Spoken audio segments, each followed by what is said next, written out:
ফেব্রুয়ারির নির্বাচনের সময়সূচি থেকে সরতে চাইলে তা হবে জাতির জন্য মহা বিপর্যয়, এমন মন্তব্য করেছেন প্রধান উপদেষ্টা প্রেস সচিব শফিকুল আলম। রাজধানীর এক গোলটেবিল আলোচনায় এসব কথা তিনি বলেছেন। একই অনুষ্ঠানে বিএনপি নেতা সালাউদ্দিন আহমদ বলেছেন, ফেব্রুয়ারিতে সুষ্ঠু নিরপেক্ষ নির্বাচন আয়োজন করাই জাতির জন্য বড় চ্যালেঞ্জ। এনসিপির হাসনাত আব্দুল্লাহ বলেছেন, এখনো রাজনীতিকে নিয়ন্ত্রণ বা প্রভাবিত করার চেষ্টা করছে বিভিন্ন এজেন্সি। আইএফআইসি আমার অ্যাকাউন্ট, সুবিধা যেমনই চাই, অ্যাকাউন্ট একটাই। সিরডাপ মিলনায়তনে সুষ্ঠু নির্বাচনের জন্য প্রত্যাশা ও চ্যালেঞ্জ শীর্ষক আলোচনার আয়োজক ছিল নাগরিক কোয়ালিশন। অংশ নেন রাজনৈতিক দল ও নাগরিক সমাজের প্রতিনিধিরা। বিএনপির স্থায়ী কমিটির সদস্য সালাউদ্দিন আহমদ বলেন, ভিন্ন প্রক্রিয়ায় সংবিধান সংশোধিত হলে চ্যালেঞ্জ হতে পারে আদালতে।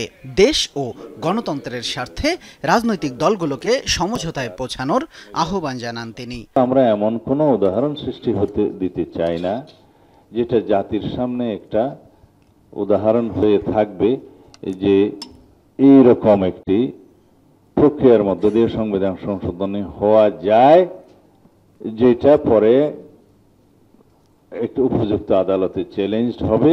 এনসিপির দক্ষিণাঞ্চলের মুখ্য সংগঠক হাসনাত আব্দুল্লাহর শঙ্কা, প্রশাসনে নিয়ন্ত্রণ নিয়ে সংসদ নির্বাচনের ফলাফল প্রভাবিত করার চেষ্টা করবে অনেকে।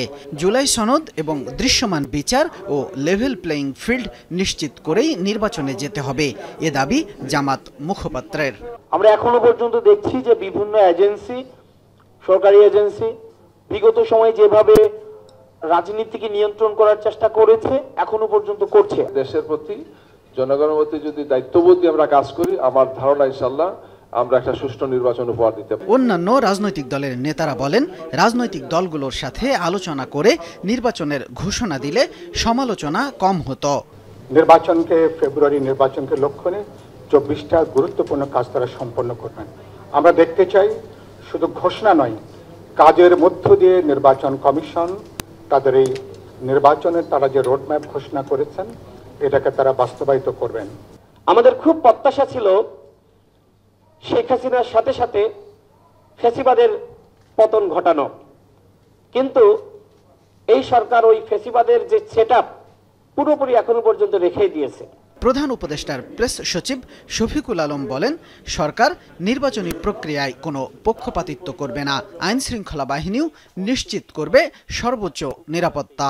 চিফ অ্যাডভাইজার বারবার বলছেন যে ফেব্রুয়ারির প্রথমার্ধে ইলেকশন হবে এবং এই বিষয়ে আমরা আমাদের সলন কমিটমেন্ট, এখানে এই বিষয়ে আমাদের ফুল কমিটমেন্ট, এটার কোনো ব্যত্যয় হবে না এবং এটা যদি কোনোভাবে এটার কোনো কেউ এটাকে ব্যত্যয় করার চেষ্টা করেন, সেটা হবে জাতির জন্য একটা মহা বিপর্যয়। প্রেস সচিব বলেন, শুধু সরকারের ইচ্ছাই নয়, সমাজের বিভিন্ন অংশ এবং রাজনৈতিক দলগুলোর সদিচ্ছার উপরও নির্ভরশীল সুষ্ঠু নির্বাচন।